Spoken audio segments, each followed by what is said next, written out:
Salam sejahtera di dalam Tuhan kita Yesus Kristus. Saudaraku yang dikasihi Tuhan, saya sangat bersyukur ketika kita boleh kembali berjumpa melalui sarana online pada hari ini untuk kita boleh belajar kebenaran firman Tuhan. Saudaraku, kalau saudara perhatikan penampilan saya pada hari ini, itu lain, lebih rapi dibandingkan renungan-renungan harian yang kemarin-kemarin. Karena saya baru pulang dari ibadah raya yang ketiga. Saudaraku, kita akan belajar satu kebenaran firman Tuhan yang terambil di dalam Lukas pasal yang kelima, ayat yang pertama sampai yang ke-11. Tetapi saya akan membacakan di ayat yang ke-11 saja. Saudaraku bisa membaca sendiri di rumah dari ayat yang pertama sampai ayat yang ke-11. Dengan tema dari perikop di dalam Alkitab, di sana menjelaskan penjala ikan menjadi penjala manusia. Saya akan bacakan ayat yang ke-11 saja. Dan sesudah mereka menghela perahu-perahunya ke darat, mereka pun meninggalkan segala sesuatu lalu mengikut Yesus. Mereka meninggalkan segala sesuatu lalu mengikut Yesus. Saudaraku, saya beri judul renungan kita pada pagi hari ini ialah pilihan membutuhkan ketaatan. Pilihan membutuhkan ketaatan. Saudaraku, setiap manusia, setiap orang itu pasti pernah mengalami yang namanya itu kegagalan. Ayo, di mana saudaraku, siapa yang belum pernah mengalami suatu yang namanya kegagalan itu? Pasti menyakitkan, pasti menyedihkan. Ya, saudaraku, yang namanya kegagalan itu seringkali membuat kita terpuruk, membuat kita rasa-rasanya itu sudah gak bisa melakukan apa-apa lagi. Ya, tetapi saudaraku, yang seharusnya menjadi penghiburan bagi setiap kita, ternyata orang sukses pun, orang kaya pun, orang yang berhasil pun, ternyata mereka juga pernah mengalami kegagalan. Nah, tetapi mereka ada punya kunci sendiri untuk mereka dapat meninggalkan atau melupakan setiap kegagalan-kegagalan yang mereka sering alami. Ya, saudaraku, tetapi sebagai orang Kristen, ya, orang percaya kepada Tuhan, ketika kita boleh mengalami kegagalan, kita akan belajar dari satu tokoh yang namanya Simon Petrus. Ya, Simon Petrus, dia pernah mengalami keterpurukan di dalam dia bekerja. Ya, Simon Petrus ini adalah seorang nelayan. Ya, seorang nelayan, dan pasti kehidupannya itu terus berhubungan, bersangkutan dengan hidup kelautan. Nelayan mencari ikan, ya, berurusan dengan perahu dan lain-lainnya. Pasti dari kecil dia sering berhubungan atau kontak dengan hal-hal yang seperti itu. Benda-benda yang seperti itu.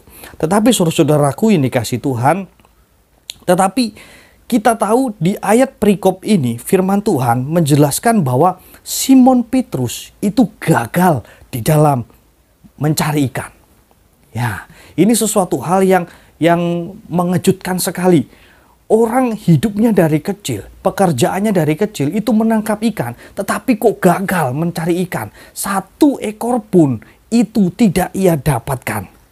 Satu ekor pun ia tidak peroleh. Saudara-saudaraku, ketika dia tidak mendapatkan satu ekor pun, apa yang ia rasakan? Suatu kegagalan yang membuat dia terpuruk.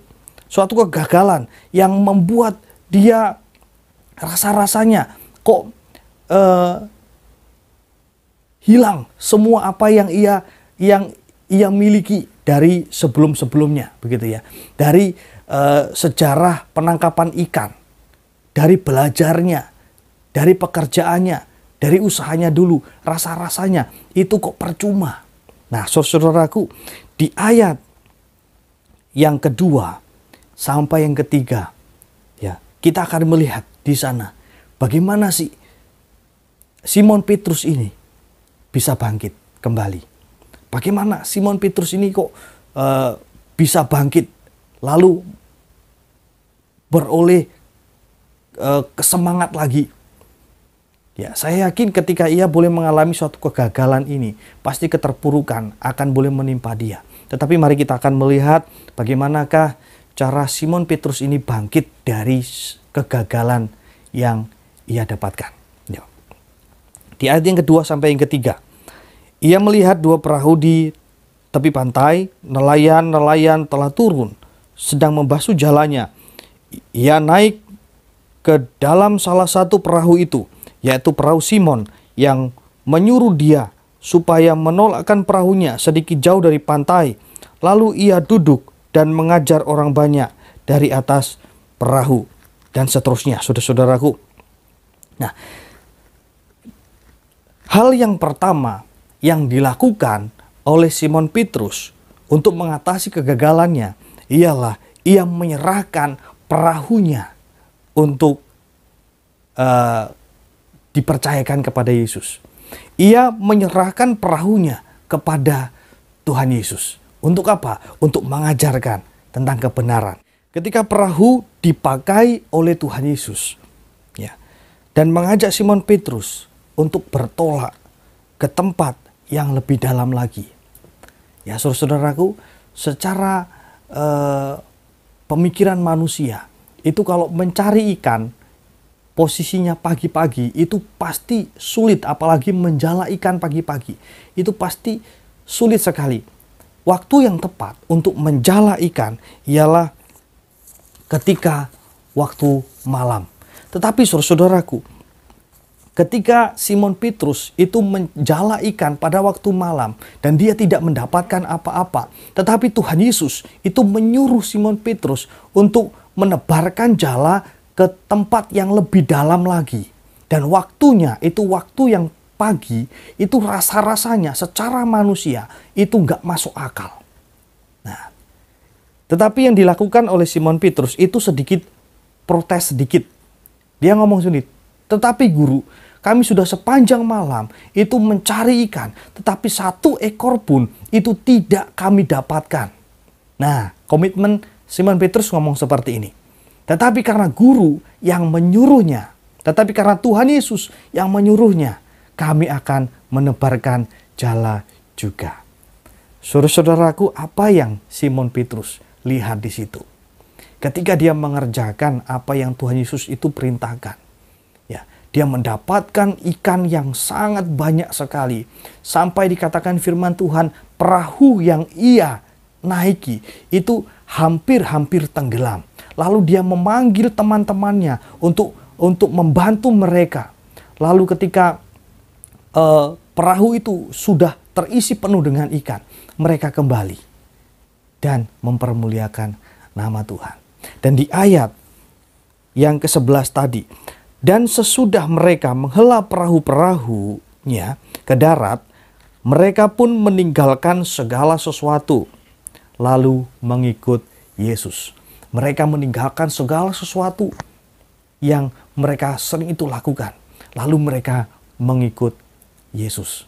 Saudaraku dikasih Tuhan, ketika kita saat ini boleh mengalami suatu kegagalan, suatu keterpurukan, suatu permasalahan, suatu persoalan hidup yang mungkin menghimpit kita, yang mungkin menghalangi kita untuk kita maju, saudaraku, ayo kita percayakan itu semuanya kepada Tuhan Yesus. Tuhan Yesus dapat menolong setiap kita. Tuhan Yesus dapat memimpin kita, menguatkan kita. Ketika kita boleh merasakan rasa-rasanya gak mungkin Tuhan Yesus itu mampu menolong kita.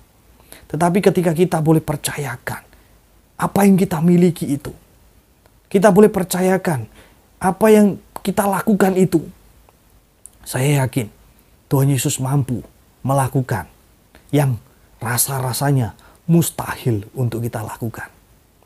Ayo saudaraku ini kasih Tuhan, khususnya anggota jemaat GP Krisminfo pada saat hari ini, ayo kita belajar untuk mempercayakan hidup kita kepada Tuhan. Ayo kita belajar mempercayakan pekerjaan kita kepada Tuhan. Ayo kita boleh belajar mempercayakan keluarga kita hanya kepada Tuhan. Dan ayo kita belajar mempercayakan apa yang saat ini boleh kita miliki hanya kepada Tuhan. Ketika Tuhan boleh ketika kita boleh mempercayakan itu semuanya kepada Tuhan, Tuhan bisa menolong kita, Tuhan bisa memberkati kita, Tuhan bisa memberikan sukacita kepada setiap kita. Karena sesuatu hal yang kita percayakan kepada Tuhan Yesus itu tidak akan sia-sia. Tuhan Yesus memberkati kita semuanya. Amin.